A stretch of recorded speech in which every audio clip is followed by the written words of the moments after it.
Questions related to power. Power का second class है बाबू। Some questions related to power.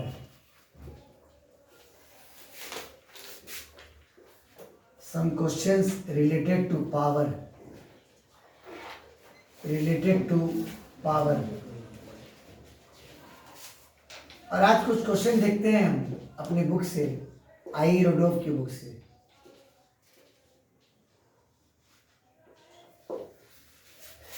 ठीक है, कोई घबराने वाली बात नहीं है।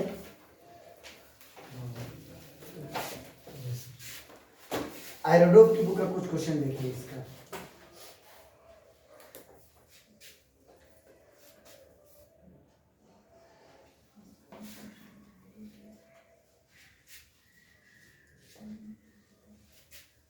पहला क्वेश्चन देखो, small body, a small body of mass m, a small body of mass m is located on a horizontal plane, is located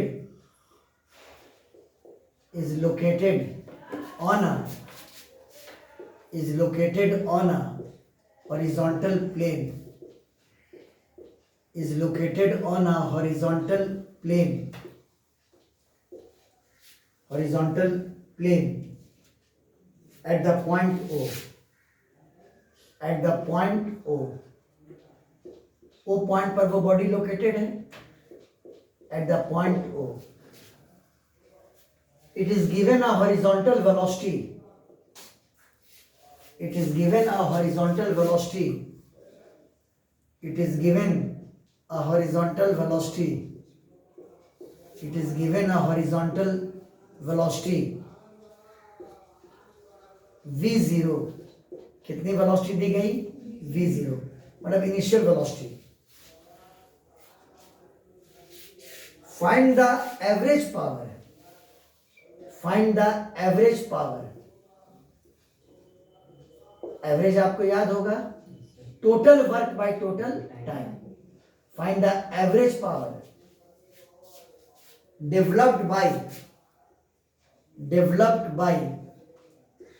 developed by force of kinetic friction। सब रिवीजन हो जाएगा इसमें आपका, समझे? Force of kinetic friction, force of kinetic friction,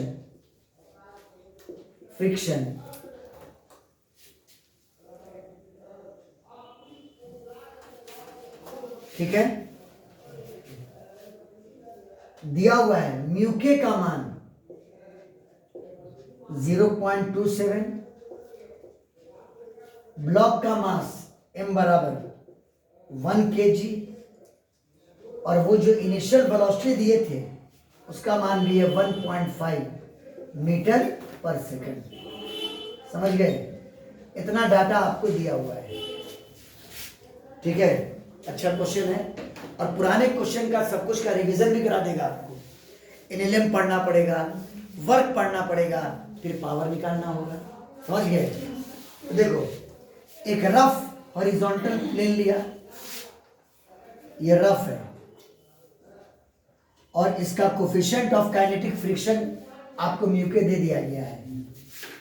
यहां से आपने block को प्रोजेक्ट किया विथ इनिशियल वेलोसिटी v0। पूरा क्लियर? चूंकि फ्रिक्शन है तो जब ब्लॉक आगे स्लाइड करेगा तो पीछे Fk लगेगा, और धीरे धीरे कहीं ना कहीं ब्लॉक आकर के रेस्ट में हो जाएगा, यानी फाइनल वेलोसिटी क्या हो जाएगी? 0, है ना। तो यहां आपको जो पावर निकालना है, एवरेज पावर, वो किस फोर्स के द्वारा? फोर्स ऑफ काइनेटिक फ्रिक्शन के द्वारा। यानी आपको फोर्स ऑफ काइनेटिक फ्रिक्शन का पहले वर्क निकालना होगा। फोर्स ऑफ काइनेटिक फ्रिक्शन का पहले क्या निकालना होगा? वर्क। और फिर टाइम भी निकालना होगा। क्या निकालना होगा? टाइम। तब ना पावर आएगा, total work by total time. चलो हम लोग एनएलएम से खेल खेलते हैं। किसी टाइम पर मैंने ब्लॉक को एनालाइज किया,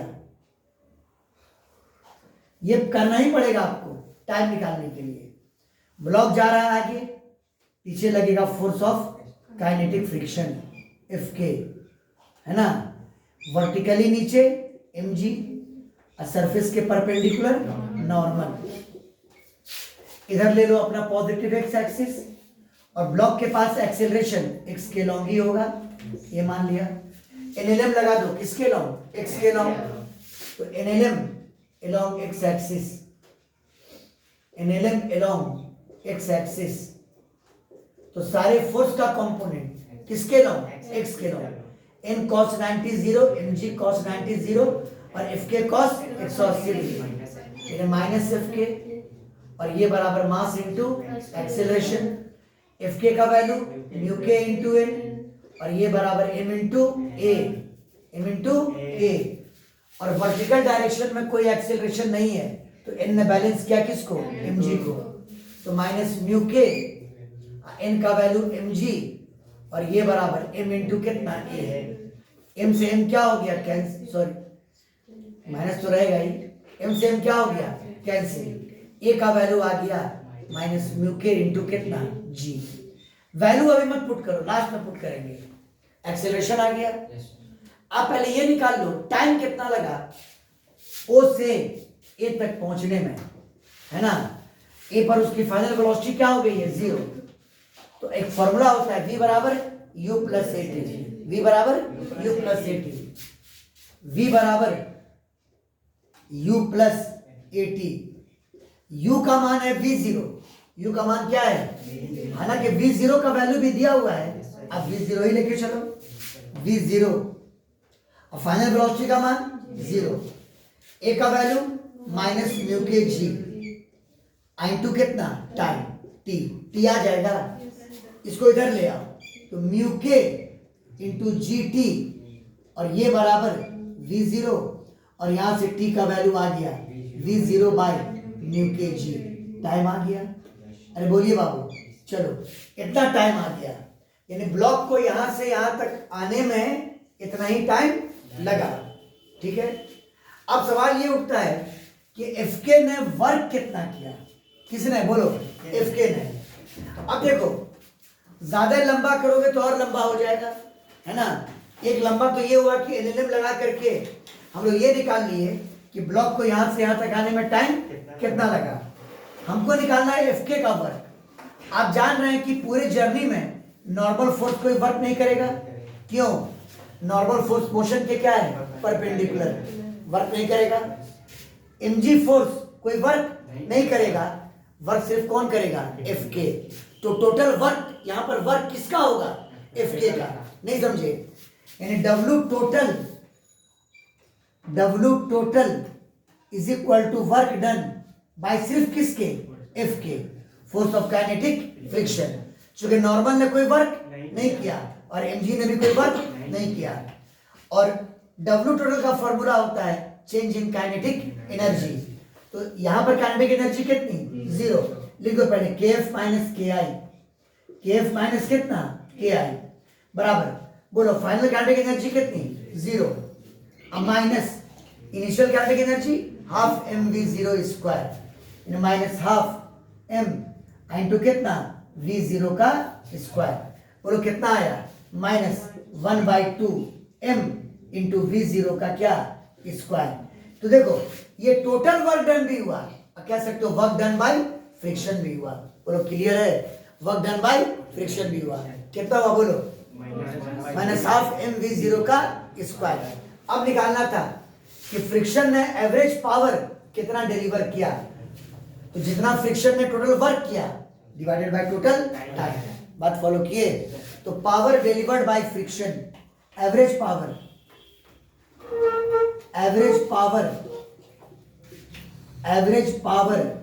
डिलीवर्ड बाय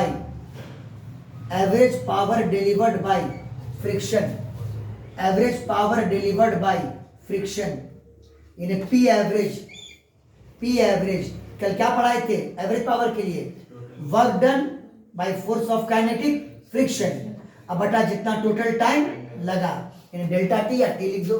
पूरा क्लियर है? बताओ एफके ने कितना वर्क किया है? Minus half M V zero square, minus half M V zero square. अब टोटल टाइम कितना लगा है बोलो, v0 बाई म्यू के जी, v0 बाई म्यू के जी, v0 बाई म्यू के इंटू कितना जी।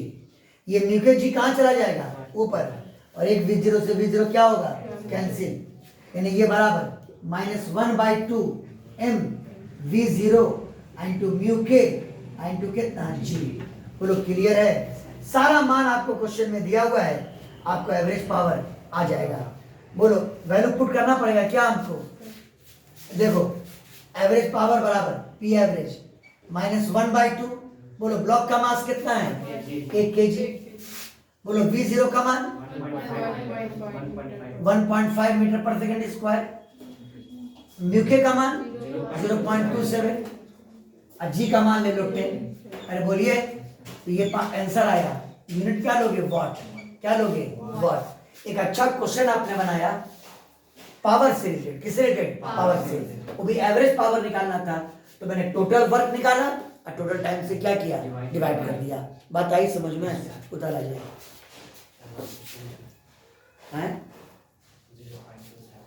Answer.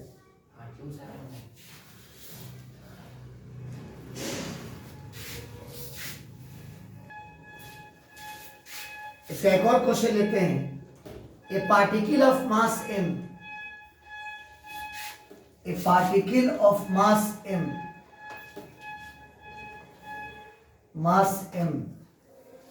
moves on a circle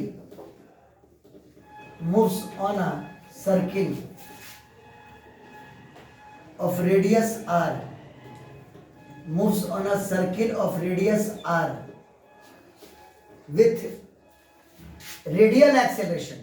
circular motion में पार्टिकल के पास क्या होता था रेडियल, हर हाल में होता था, क्योंकि वेलोसिटी के डायरेक्शन के बदलने की वजह से रेडियल एक्सेलरेशन होता था। नहीं समझे, किधर सेंटर की तरफ, सब पढ़ा के भी आए।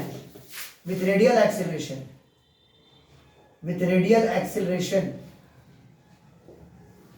Varying with time, radial acceleration vary कर रहा है टाइम के साथ, varying with time as, देखो ना यहाँ पर AR बराबर KT स्क्वायर, AR बराबर कितना KT स्क्वायर, जहाँ पे K कांस्टेंट है, K क्या है कांस्टेंट है। क्लियर है ना। क्वेश्चन है फाइंड पावर, इस बार एवरेज नहीं बोल रहा है, find power due to all forces at t second, मतलब इंस्टेंटेनियस, समझ गए बात को। Find power due to all forces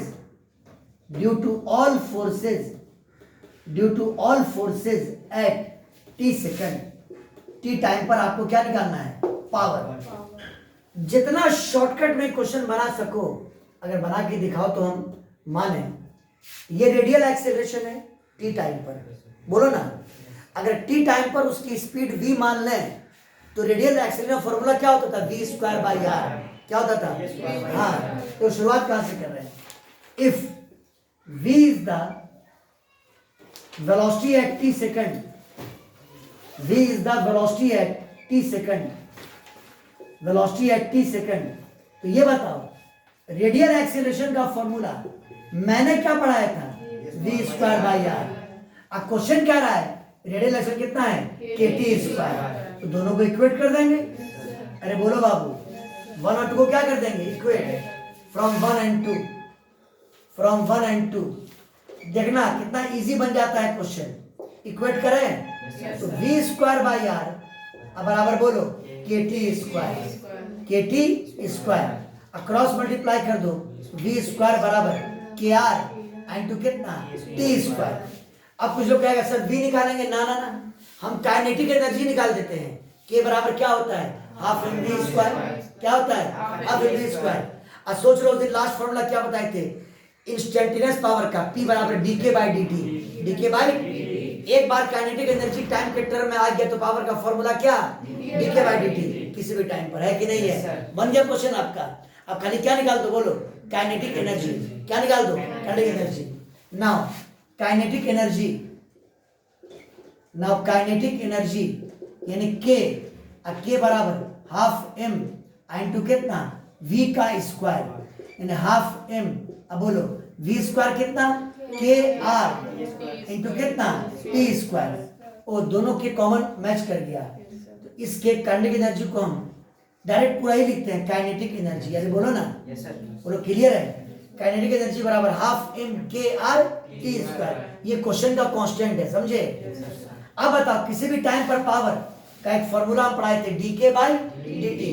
यानी काइनेटिक एनर्जी को डिफरेंशिएट कर दो टाइम के रेस्पेक्ट में। यानी differentiation of kinetic energy with respect to किसके टाइम। रूल देखो तो इतना टर्म क्या है कांस्टेंट, बाहर टी स्क्वायर का 2t, टी स्क्वायर का 2t इतना पढ़ाया है। यानी हाफ m के आर टी स्क्वायर का कितना 2t, 2 से 2 क्या हो गया कैंसिल, और ये बन गया इंस्टेंटेनियस पावर। यानी power at T second, power at T second. समझ में आया कि नहीं आया? नहीं क्लियर हुआ? क्लियर हुआ? ये बन गया power at T second, power at T second. बोलो कितना m के आर टी, m के आर इंटू कितना t। बोलो क्लियर है? बोलिए कहीं जो रिपीट कर दें क्या?